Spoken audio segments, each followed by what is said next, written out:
எட்டாவது தசகம் விளக்க உரை. முதல் ஸ்லோகம். இவ்விதம் மகா பிரளயத்தின் முடிவில் முதலாவதான பிராம கல்பத்தில் தோன்றிய பிரம்மதேவன் மறுபடியும் தங்களிடமிருந்தே வேதங்களை அடைந்து முன் கல்பத்தில் இருந்தது போன்ற சிருஷ்டியை செய்தார். இரண்டாவது ஸ்லோகம்.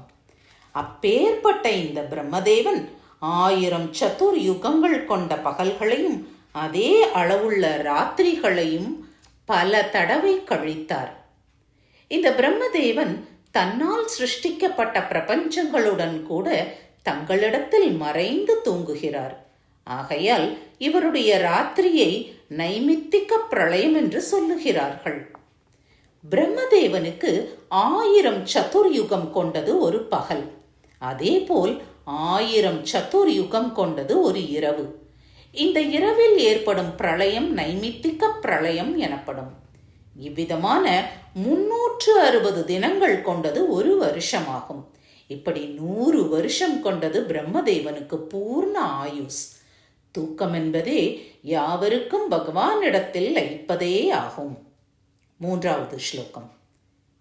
அந்த பிரம்மதேவன் மறுபடியும் எங்களை போன்ற காலை கடன்களுக்கு ஒப்பான சிருஷ்டியை ஒவ்வொரு நாளும் தங்களுடைய அனுக்கிரகத்தால் செய்கிறார்.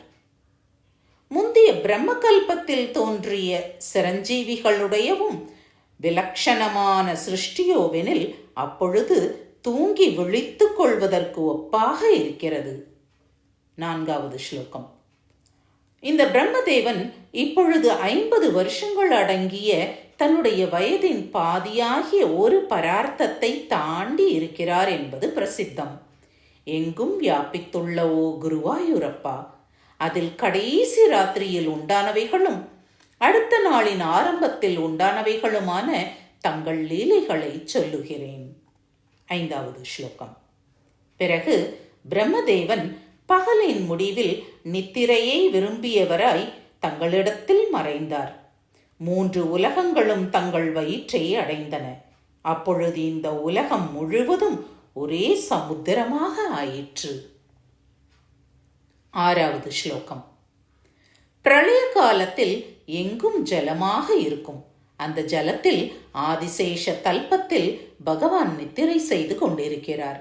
அந்த நித்திரையை யோக நித்திரை என்று கூறுவது வழக்கம்.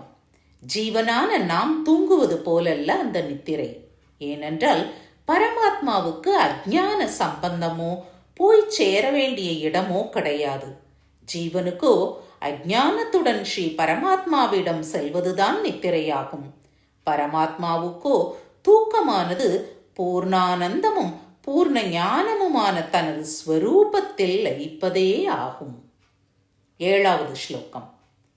பகவான் பிரளய காலத்தில் தூங்கும் போது எல்லா சக்திகளும் பகவானிடத்தில் அடங்கி இருந்தன. அதில் காலரூபமான சக்தியும் ஒன்றாகும். அந்த சக்தியை பிரளய முடிவில் தன்னை எழுப்பும்படி கட்டளையிட்டிருந்தார். அப்போது எல்லா ஜீவராசிகளும் பகவானான தங்களிடத்தில் ஒடுங்கி இருந்தன. இம்மாதிரி கட்டளையிட்டு பிறகு ஆதிசேஷ தல்பத்தில் தூங்கினீராமே என நம்பூதிரி கேட்க பகவானும் ஆம் என அங்கீகரித்தாராம். எட்டாவது ஸ்லோகம். ஓ விஸ்வநாதனே, 1000 சதுர்யுகம் ஸ்ரீ குருவாயூரப்பனான தாங்கள் நித்திரை செய்தீர்கள். 1000 சதுர்யுகம்தான் தங்களுக்கு இரவு. அப்பொழுது தாங்கள் தனித்து ஒருவராக இருந்தீர். பகவானான தாங்கள் தூங்கும் போது வேறு யாரும் விழித்துக் கொண்டு இருக்க முடியாது. அச்சமயம் தங்கள் சக்தியான காலமானது தங்களை மறுபடி விழிக்கச் செய்ததாமே என ஸ்ரீ நம்பூதிரி ஸ்ரீ குருவாயூரப்பனை கேட்க அவரும் ஆம் என அங்கீகரித்தாராம். ஒன்பதாவது ஸ்லோகம். ஹே குருவாயூரப்பா, பகவானான தாங்கள் விழித்துக் கொண்டீர்கள்.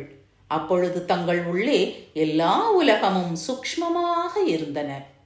சூக்ஷ்மமான அந்த பிரபஞ்சங்களை தாங்கள் பார்த்தீர்களாமே என நம்பூதிரி கேட்க ஸ்ரீ குருவாயூரப்பனும் ஆம் என்று தலையை அசைத்து அங்கீகரித்தார். 10வது ஸ்லோகம். ஸ்ரீ பகவானான தங்கள் உள்ளே அடங்கியுள்ள சமஸ்த உலகங்களை கண்டீர்கள். உடன் நாபித்வாரம் வழியாக ஒரு திவ்யமான தாமரை மொட்டு உண்டாயிற்று.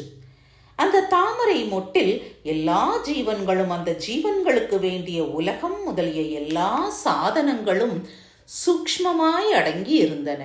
இந்த தாமரை மொக்கானது மலர்ந்து எல்லா உலகங்களாக ஆகப் போகின்றது. 11வது ஸ்லோகம். ஹே குருவாயூரப்பா, தங்கள் சரீரத்தில் இருந்து அந்த தாமரை மொக்கானது ஜலத்தின் மீது உண்டானது. அது பெரியதாக எங்கும் பரவி வளர்ந்தது. அந்த பூவின் காந்தியின் பிரகாசத்தால் பிரளய காலத்தில் ஏற்பட்ட இருட்டானது பொக்கடிக்கப்பட்டது. 12வது ஸ்லோகம். அந்த தாமரை மலரானது நன்கு மலர்ந்ததாக இருந்தது. மிகவும் ஆச்சரியகரமாயும் இருந்தது. அந்த மலரில் பிரம்மதேவன் உண்டானார். அதனால் இவருக்கு பத்மஜன் என பெயர் வழங்கப்பட்டது. அந்த பிரம்மதேவனுக்கு முன்பு அத்தியனம் செய்யப்பட்ட எல்லா வேதங்களும் நினைவுக்கு வந்தன.